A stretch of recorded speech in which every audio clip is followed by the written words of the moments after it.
Hey guys, Drudder here. It's April the 18th, 2011. This video is for anyone who's importing or has imported or will be importing silver bullion from the USA into Canada. It works for me, and I would suggest this is how you should go about doing it, although individual results may vary, of course. You're dealing with the government here. It's not for collectible silver, numismatic silver, silver jewelry. It's not for gold or other metals. This is for silver bullion, 99.9% pure or higher, coins, bars, and rounds. Okay? So, a quick review. I've made some notes. Now, we have to keep in mind that silver is money. It's not something that looks like money. It's not something that acts like money. It's not something that imitates money. It actually is money itself. Silver and gold and other precious metals are money, and there's just no two ways about it. Money originally began only that way, in fact, since recorded history, and therefore probably longer than that. We've been finding gold and silver and other metals and using them to trade and barter with and store value, basically, since as far back as we know.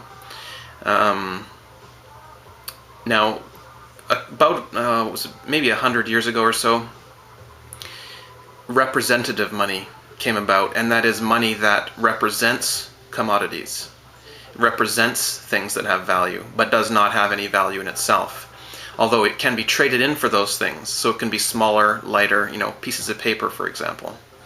Unfortunately, that invention led us down the road to fiat money, which is money that actually can't be redeemed for commodities. It doesn't represent commodities even. It just reminds us of something that represents commodities, in other words. And of course now we're moving into mostly digital money, which is not money itself. These things are just a currency. They have no value. And they can't be redeemed for anything of value unless the person doing so with you, so the person you're trading with basically, will accept them. And currently, by law, people have to accept fiat and digital forms of currency as if they were money. And that's the trick that's been played on us, and that's where we are now. But this is just a reminder that the taxation of money itself is fraudulent and unsustainable. It just doesn't work long term. It's a mathematical certainty that it will fail. Same thing with interest and usury. It's a mathematical formula that leads you down a road to hyperinflation and oblivion, basically, financially. So we can't allow the taxation of our money. Now, if you're importing silver into Canada from the US, this is the code you want to use. The person sending you the silver, if you're buying it or trading or it's a gift to you or whatever, doesn't matter. They need to use this code and this phrase exactly. 0.999 silver bullion, and as a bonus, you can include this code. This is the code that the people within the customs agency will translate this into. This represents this to them. So you can just save them a step and just put in what the contents are on the package, 0.999 silver bullion. But if you include this code, it'll make it even easier for the person at the border. Not that we want to make things easier for them, but it's just that they almost always will mismark it. Even if you mark it correctly, 0.999 silver bullion, which is not taxable coming into Canada, they will still often tax it. And that's just a crime. The person doing so should be prosecuted for what they're doing, in my opinion, because it's theft and it's fraudulent. But this is how you can get back at them if they do this to you. And I've had it many times. I imported some silver sativas and silver indicas in from the US, and I had it clearly marked, including the second time, including this code. Now, the person who entered the code didn't enter that code. They entered a different code. They didn't open the package. They didn't, they had no idea what was inside. All they knew was that it weighed 40 ounces, plus the packaging, I guess, and that it was declared as 0.99 silver bullion. So what they did is they changed that code They changed a few numbers on the code, and what that did was it changed what I was importing to gold numismatic coins, which are taxable.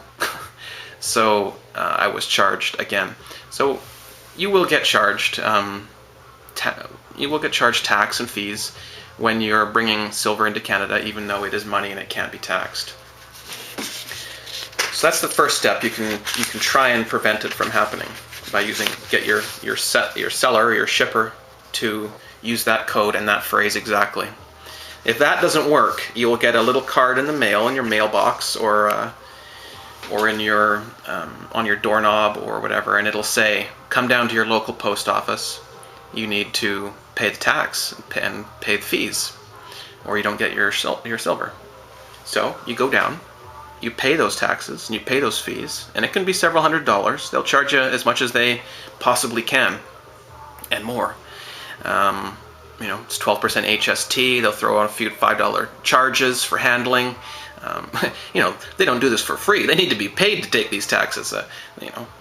People don't work for free. We need to pay our people. So we'll charge you the tax, and then we'll charge you the fees so we can pay our people to charge you the tax. And there's a fee on the tax, and there's a tax on the fee, and so forth. But once you're done paying that, bring it home. Fill out the back of that form. I'll show you what it looks like. I'll blur it out so you can't see my address and stuff, but it looks kind of like that. It's got a yellow box and some numbers on it. Now fill out the back of that form. That's what the back looks like. It rips off the packaging when you pull it off, so be careful. But you're going to want to mark that second box. It's the box for item was classified incorrectly. Now, even if the person that sent it to you did classify it correctly, that's the closest option you have. Now, what do my notes say here? Yeah, fill out the back of the form. It's called a CBSA postal import form. It's usually attached to the package the silver was in. Check the second box, as I said. Enclose your documentation showing what you had shipped to you. So if it was an eBay auction, maybe print off that auction.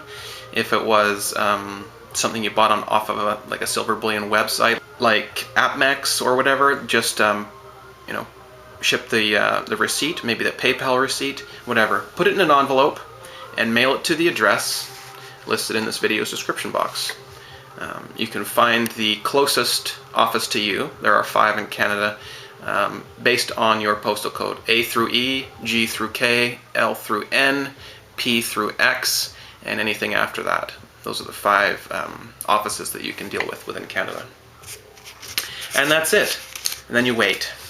For me, it takes about 6 to 8 weeks to get that back, even though they're within Vancouver, which is where I am, so the envelope would arrive the next day, and it would only take 1 day to get back to me. It still takes them 6 to 8 weeks, so someone's sitting there for about 7 weeks with this on their desk going, I don't know, I'll deal with it tomorrow.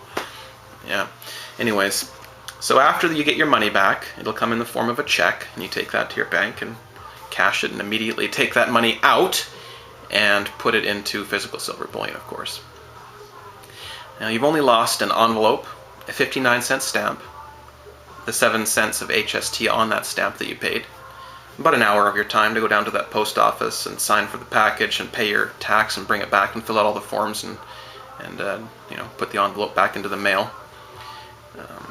2 months of time where your money was not being saved in physical silver, and right now that's about a 35% loss. So if they tax you about $1,000 on your silver, if you buy maybe a few tubes of maples or something, you'll get charged $1,000, and then you'll lose about $350 just from that wait time. Unfortunately, your privacy and respect for your corrupt government, of course, but I think we've probably all lost that long ago. Nice to see silver making new highs today, 43.50. This video was brought to you today by CanadianSilverBullion.com, the letters A and G, and of course the number 47. Hope everyone's having a great day, and I'll talk to you soon.